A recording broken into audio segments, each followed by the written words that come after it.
Kesatuan rakyat, kesatuan jiwa, kerajaan perpaduan. Teruskan bersama di dalam channel ini untuk perkembangan-perkembangan isu semasa, isu politik, dan isu-isu hangat di Malaysia pada hari ini. Jangan lupa teruskan bersama di dalam channel ini. Tekan butang like, share, dan subscribe channel ini untuk perkembangan terkini politik di Malaysia.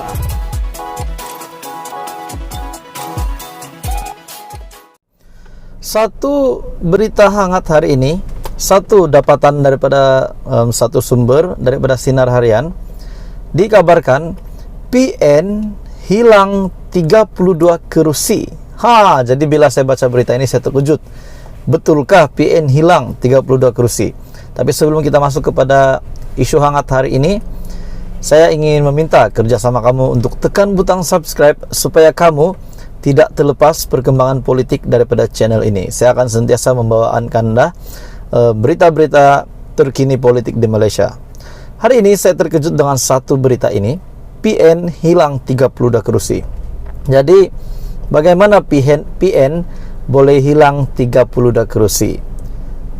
Baru-baru ini Parlimen Padang Serai telah ditawan oleh Perikatan Nasional setelah merebut kerusi itu daripada Pakatan Harapan. Manakala Dun Tioman pula dimenangi oleh Barisan Nasional walaupun hanya menang majoriti tipis 573 kursi. Manakala di Parlimen Padang Serai Perikatan Nasional menang majoriti 16.260 kursi. Jadi tuan-tuan dan puan-puan, satu artikel daripada Sinar Harian yang mengatakan PN boleh hilang 32 kursi. Rupanya Perikatan Nasional boleh hilang 32 kursi sekiranya PH dan BN bergabung pada PRU 15. Kerusi PN yang boleh dimenangi BN jika bergabung pada PRU 15.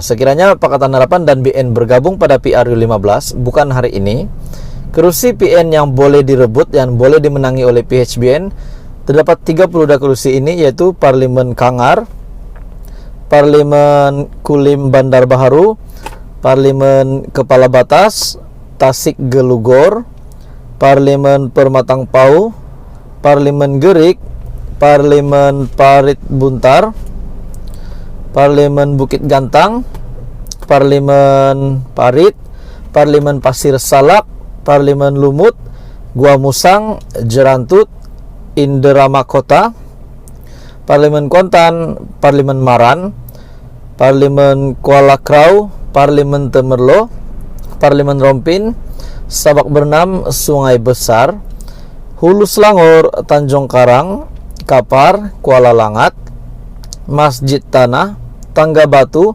Jasin, Mersing, dan Pago. Jadi kesenarai 32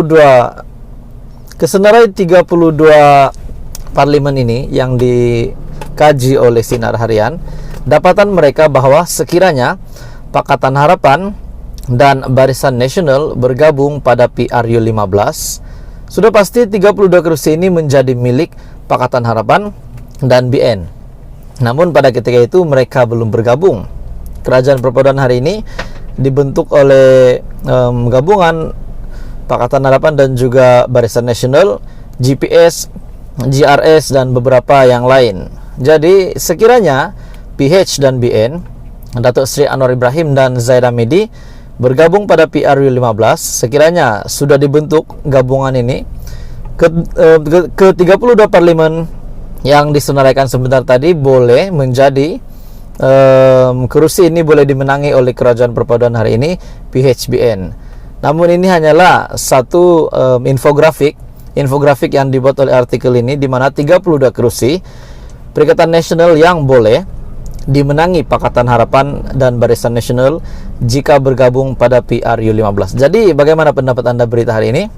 Adakah relevan sekiranya ini berlaku? Namun yang kita tahu, PN hari ini telah mendapat 74 kursi dengan tambahan 1 kursi kemenangan di Parlimen Padang Serai, dan ini hanyalah infografik yang dibuat oleh artikel ini. Akhirnya rasmi, berita yang menjadi pertanyaan kita, pertanyaan ramai orang, berkenaan dengan status bersatu di dalam Perikatan Nasional dan juga bersatu di Sabah menjadi tanda tanya, sebab HJJ telah mendakwa bahwa JRS menyokong penuh kerajaan perpaduan di bawah pimpinan Datuk Seri Anwar Ibrahim. Tetapi di dalam JRS ada Bersatu, dan pada masa yang sama Bersatu adalah komponen Perikatan Nasional.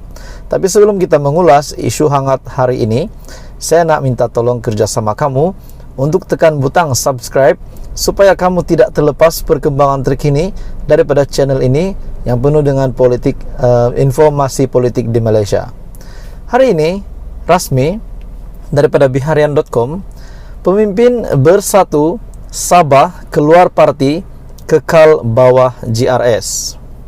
Ini pasti mengejutkan Muhyiddin Yassin.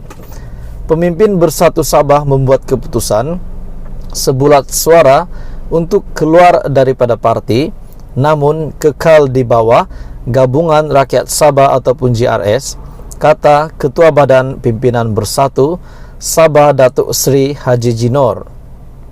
HJJ yang juga pengerusi JRS berkata, keputusan itu dibuat setelah mempertimbangkan keadaan landscape politik Malaysia ketika ini, terutama di Sabah, dan demi kepentingan negeri perpaduan selain memenuhi hasrat serta aspirasi rakyat untuk terus berjuang di bawah naungan sebuah parti tempatan.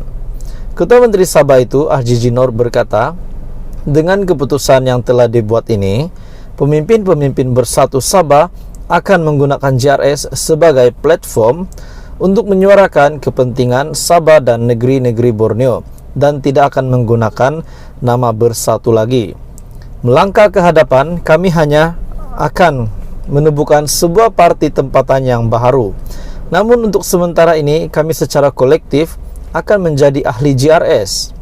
Kami berikrar untuk memberi sokongan penuh kepada kerajaan perpaduan, dan kami yakin dengan kepimpinan dan kebijaksanaan Perdana Menteri Datuk Seri Anwar Ibrahim untuk memimpin negara, kata HJJ menerusi satu kenyataan hari ini.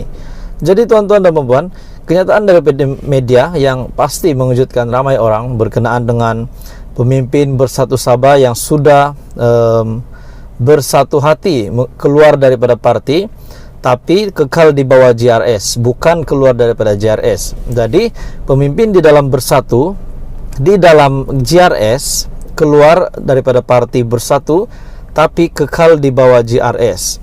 Pemimpin Bersatu Sabah telah membuat keputusan sebulat suara untuk keluar daripada parti, namun kekal di bawah Gabungan Rakyat Sabah, kata Ketua Badan Pemimpin Bersatu Sabah Datuk Seri HJJ Noor. Jadi kenyataan media, hari ini kita sebulat suara mengambil keputusan untuk keluar dan meninggalkan Parti Pribumi Bersatu Malaysia.